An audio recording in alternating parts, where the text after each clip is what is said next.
China because the area is experiencing the worst fog it's seen in years. This is the Chengdu airport. Canceled more than 80 flights this weekend, and dozens of incoming flights had to be diverted to other airports. Now, the runway was closed for almost 10 hours this weekend. The airport said even though the fog hasn't cleared very much, they have decided to let certain flights leave to get people to their destinations.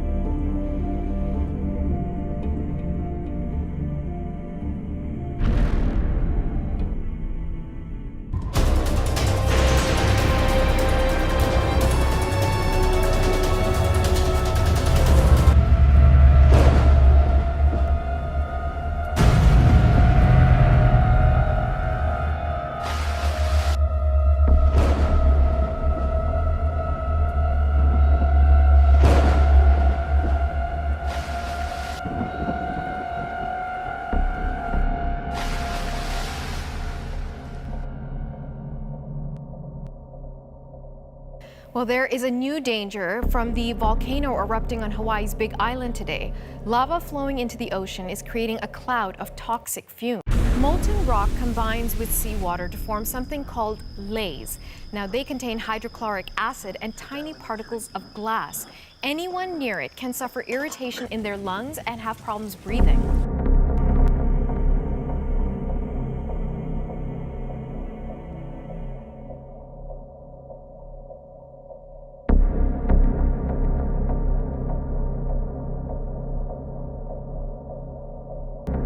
Rightly scary is the idea that we can directly alter the climate by reflecting away some more sun.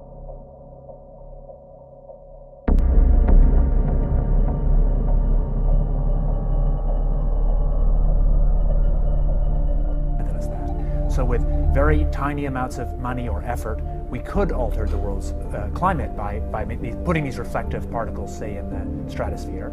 And that has profound implications, right up to big geopolitical implications.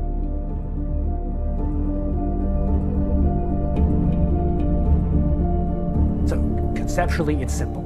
The Earth is in some kind of balance where we absorb sunlight and we radiate it away as infrared. And what CO2 is doing by warming the climate is making it harder for that infrared to get out. If you reflect away a little more sunlight by adding reflective aerosols, tiny particles, say, to the upper atmosphere. And how do you do that? You could do it with aircraft, for example.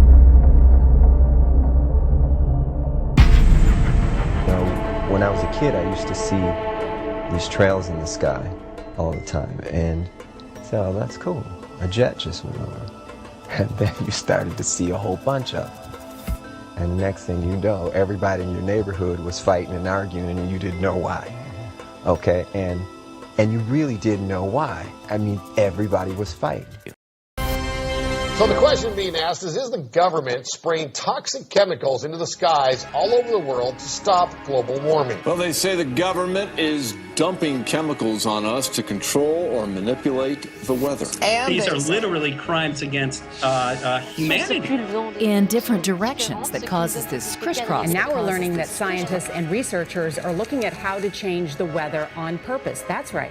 Lasers now could one day manipulate rain and lightning. CBS This Morning contributor Michio Kaku is a physics professor at City College of New York. Professor, nice to see you.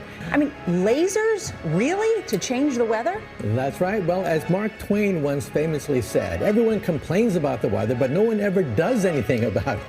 Well, instead of doing a rain dance, we physicists are firing trillion-watt lasers into the sky to actually precipitate rain clouds and actually bring down lightning bolts. This is potentially a game changer. But this is experimental. It's experimental. However, in the laboratory so far it works.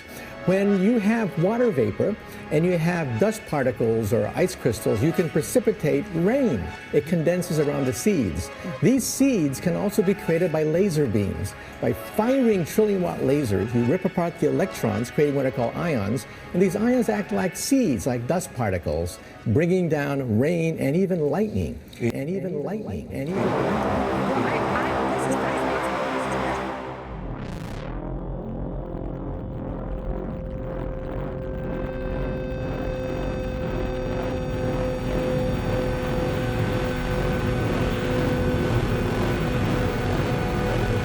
Again, the term geoengineering, aka chemtrails, the layman's term for what we see happening in the skies, but this is weather modification on a global scale. In fact, these programs are so large and so all-encompassing that all other weather modification programs that go on a smaller regional basis are virtually, they're negated by the scope and scale of the global geoengineering programs. This fascinates me in part because, too, I remember reading the stories that China had used this during the Olympics, that the USSR had used this after Chernobyl to create rain clouds. I mean, did those really work then? We have some of these capabilities now? Inconclusive. Even in the 60s, the CIA used this to bring down monsoons during the Vietnam War, to wash out the Viet Cong. Governments have been playing with this thing. Alleged to. Alleged to, right. Yeah. Now, we realize that for decades now, these governments have been alleged to have experimented with weather control, but nothing conclusive. This time we're bringing in the laws of physics rather than simply waving our hands and uttering mumbo jumbo. We're actually using trillion-watt lasers now. And in the laboratory, sure enough, they precipitate rain out of water vapor. Sure enough, you can actually bring down electricity down the beam. So what does it mean for drought areas that need to have rain for crops, and if they don't have them, there's the consequences of famine? Well, the bad news is if it's a clear blue sky, it's not going to do anything at all, because it only takes water vapor that's already in the air and condenses it. And these programs involve a number of aspects. You have the saturation of the atmosphere with various chemical and metal particulates. And there appear to be various purposes and objectives with this saturation. In conjunction with the saturation, which ionizes the atmosphere, it makes the atmosphere more conductive, we have the HAARP facilities, High Frequency Active Auroral Research Program. These are ionosphere heaters. Many have heard of the HAARP facilities. At midnight, the Hawaiian island of Kauai will again be under a flash flood watch. Parts of the island were swamped last weekend by more than 2 feet of rain. This is the state of emergency still unfolding in Kauai, leaving the Hawaiian island with roads underwater, vehicles overturned, and homes washed away. The most severe flooding leaving some tonight still waiting for rescue. In what was once his front yard, surfing legend Laird Hamilton could only get around on jet ski and boat after a massive rain. It's hard to conceive that that much water could come from the sky, and I mean, it was like an ocean back there. Nearly 27 inches devastated the north side of Kauai Island. After nearly 30 inches of rain in 24 hours, disaster in paradise, more trouble on the horizon.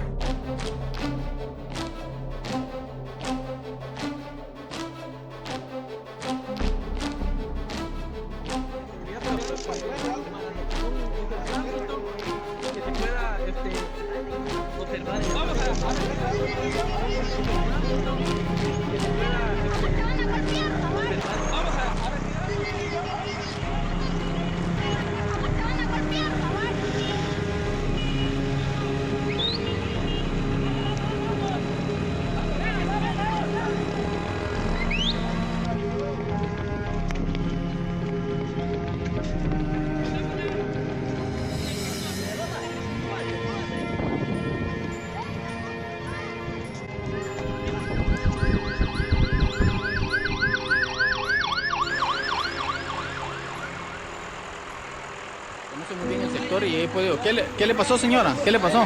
Todos nos quedamos afuera sin ropa, sin nada. ¿Qué fue? Mira, sin casa. Ay, Dios mío.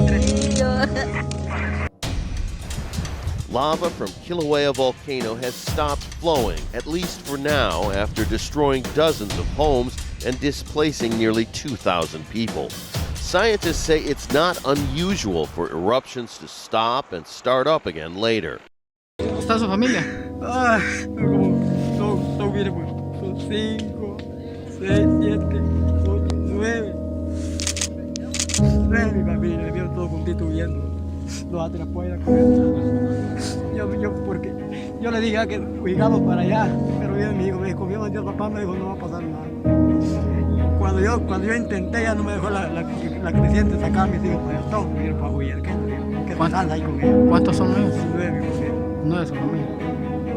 ¿Y escuchan más personas que están atrapadas para arriba? ¿Hay más personas atrapadas? Sí, allá estaba yo con otros muchachos. muchachos hay como unos 20, tal vez por 30 por ahí. Ajá. ¿A qué hora fue esto, don Concepción? ¿Hace cuánto fue esto? ¡Células! ¡Células! Intentaron escapar. Intentaron escapar. Ahorita lo vamos a sacar, más.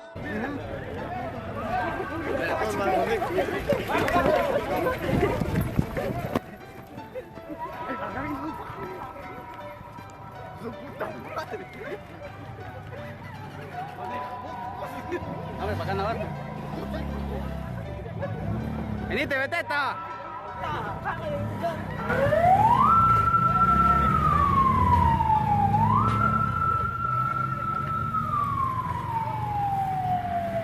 Esta mierda no tiene para acercar bien. No. Es el tránsito.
It's supposed to be 70 degrees today. It's freezing here.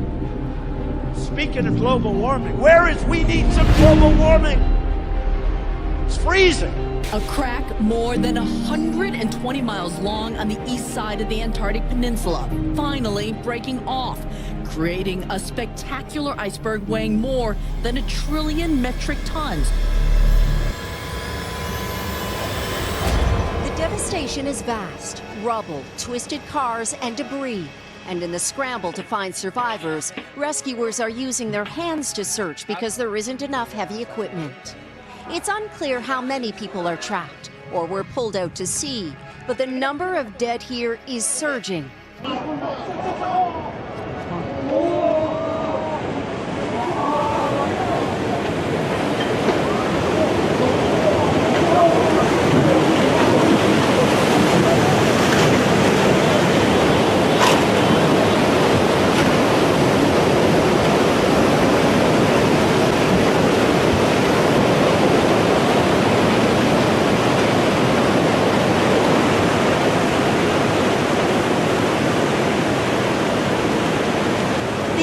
Struck by 2 powerful disasters, though the tsunami took experts by surprise. In this video, a man is shouting to people that it's coming. Then the wall of water. It's unusual for an earthquake which generates a tsunami to be so close to land, so the shaking destroys towns and buildings. It was a double whammy. With more than 200 aftershocks recorded so far, thousands are sleeping outside. Disease is a growing worry. Food, fuel, fresh water in short supply, and looters are stealing whatever's left.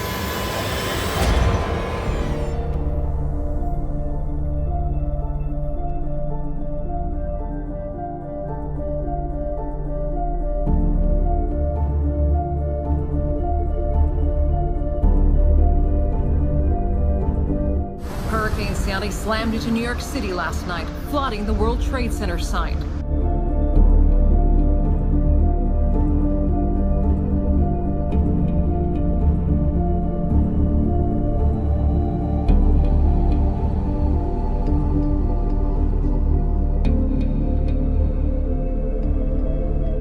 It's supposed to be 70 degrees today. It's freezing here.